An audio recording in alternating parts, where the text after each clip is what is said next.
He's industrials analyst at CFRA Research, joining us now to talk about what he believes to be are the best and worst case scenarios for Boeing. Jim, good to see you again. Welcome back.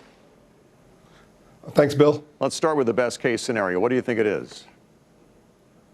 Well, best case scenario is they are very close to having this software ready to go. They bring it to the FAA sometime in early September. The FAA, who was at Boeing's side through this whole process, who was in the simulators with Boeing, approves these planes and they get back to flying early October. Then Boeing can start delivering all these planes that are parked at their facilities all over the country and start booking these revenues and getting this thing moving again. All right.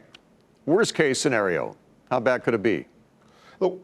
Yeah, the worst case scenario is the FAA finds some kind of problem with the software fix, pushes back against Boeing, says we're not ready to bring these planes back out again, and Boeing has to halt the production line, has to furlough some workers. Their suppliers will not be able to continue to produce at the rate they're producing, causes a whole global supply chain effect, and affects more than just Boeing, but a lot of companies. All right, let's talk reality now. What do you think is most likely to happen, and what's the impact going to be on the company?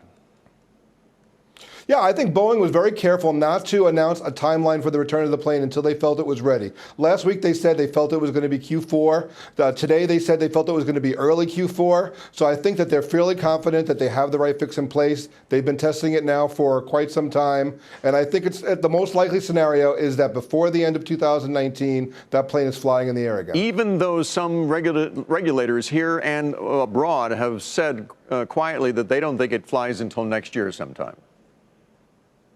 Yeah, I think that once the FAA gets on board, Boeing is going to have a coordinated effort with European regulators, with Brazilian, with all over the world.